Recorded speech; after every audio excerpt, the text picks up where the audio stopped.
Hello बच्चों, VNM chemistry में आप लोगों का बहुत बहुत स्वागत है। तो बच्चों, बड़ा ही खूबसूरत सा क्वेश्चन है। ये क्वेश्चन नीट 2014 में पूछा गया है। यहाँ पर डेट लिखा है बेसिकली, और ये कब आया था? नीट 2014 में ये क्वेश्चन आया हुआ है बेटा। मोल कॉन्सेप्ट या चैप्टर का नाम है some basic concept of chemistry. तो इसमें बेसिकली मोल कॉन्सेप्ट का टर्मिनोलॉजी लगेगा बच्चों, और उसी के थ्रू ये प्रॉब्लम सॉल्व होगा। एवोगैड्रो लॉ जो होता है उसी प्रिंसिपल के बेसिस पे ये सॉल्व होगा। तो बेसिकली यहाँ पर हम लोग किस तरीके से पहले सवाल को समझेंगे, सबसे पहले समझते हैं। लिखा है इक्वल मास ऑफ H2O2। यहाँ पर H2 है। H2O2 तो एक अलग कंपाउंड होता है बच्चों, हाइड्रोजन परऑक्साइड, लेकिन यहाँ पर कॉमा लगाया है, इसका मतलब डाई हाइड्रोजन है। मतलब H2, O2 and methane have been taken in a container. एक कंटेनर में इनको लिया जा रहा है। इनका वॉल्यूम V है। टेम्परेचर यहाँ पे 27 डिग्री सेल्सियस का है। इन आइडेंटिकल कंडीशन, आइडेंटिकल कंडीशन में the ratio of the volume of gas H2 ratio O2 ratio methane would be. अब इसके रिगार्डिंग यहाँ पर 4 ऑप्शन भी दिया है बच्चों, इन्हीं में से करेक्ट को पहचानना है। तो सबसे पहले जरा हम लोग एवोगैड्रो लॉ के बारे में समझ लेते हैं यहाँ पर। तो यहाँ पर बेसिकली जो हमारा कॉन्सेप्ट लगेगा वो कौन सा कॉन्सेप्ट लगेगा? कॉन्सेप्ट हमारा लगेगा एवोगैड्रो लॉ। तो सबसे पहले सर हमें समझाओ एवोगैड्रोज लॉ यानी एवोगैड्रोज प्रिंसिपल होता क्या है। जब तक हम इस प्रिंसिपल को समझ नहीं सकते तब तक इस प्रॉब्लम को भी हम सॉल्व नहीं कर पाएंगे। तो इस प्रॉब्लम के अकॉर्डिंग होता क्या है? According to this rule law principle, जो भी बोले बच्चों, ratio of volume of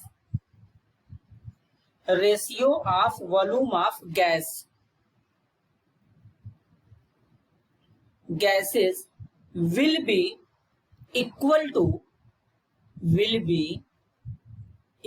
to the ratio of their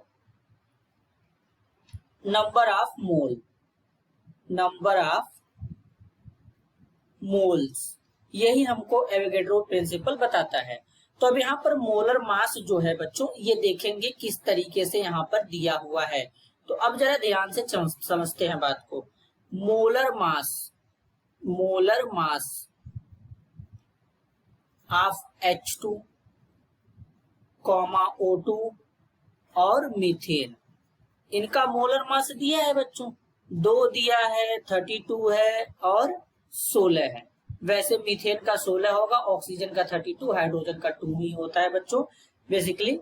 लेकिन यहाँ पर ऑलरेडी मोलर मास नहीं दिया है, तो नहीं दिया है तो हमें मान लेते हैं। कैसे, जरा समझा देता हूं। हाइड्रोजन का एटॉमिक नंबर 2 होता है, 1 होता है बच्चों, तो इसके रिस्पेक्ट में मास इसका 2 हो जाएगा, ऑक्सीजन का 32 हो जाएगा, और मीथेन का कैलकुलेट कर लेंगे, कार्बन का 12 हो जाएगा यहाँ से, और इसके बाद हाइड्रोजन 4 टाइम है तो यहाँ पर 16 आ जाएगा। तो इस तरीके से इसको तो कैलकुलेट कर लें। अब इतने अच्छे लेवल का क्वेश्चन हम लोग लगा रहे हैं तो मैं इतना एक्सपेक्ट करके चलूंगा कि आपको कम से कम मोलर मास के बारे में तो जानकारी होना ही चाहिए। अब मोल्स क्या होता है? मोल्स इक्वल टू क्या होता है? मोल को n से डिनोट करते हैं, n इज इक्वल टू होता है W/m।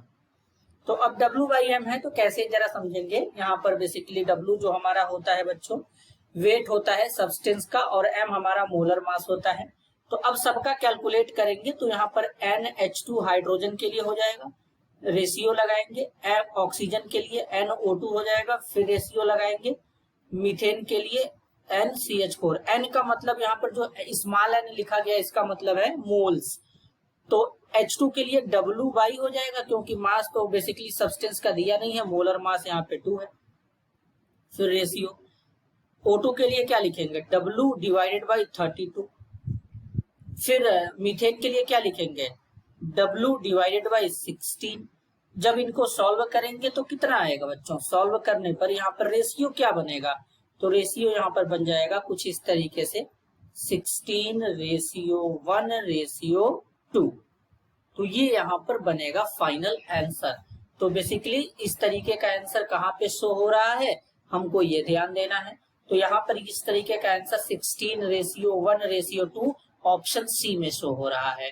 तो इस क्वेश्चन के लिए करेक्ट आंसर क्या है, ऑप्शन सी है। ये बच्चों क्वेश्चन नीट 2014 में पूछा हुआ क्वेश्चन है। इसी तरीके का क्वेश्चन अब हम लोग जितना भी क्वेश्चन सॉल्व करेंगे बच्चों, वो पक्का फिक्स है 200% कि वो नीट में आया ही रहेगा। तो इसलिए ध्यान से समझिएगा, एक एक क्वेश्चन को नोट करिएगा। मिलते हैं अगले वीडियो में, तब तक के लिए धन्यवाद।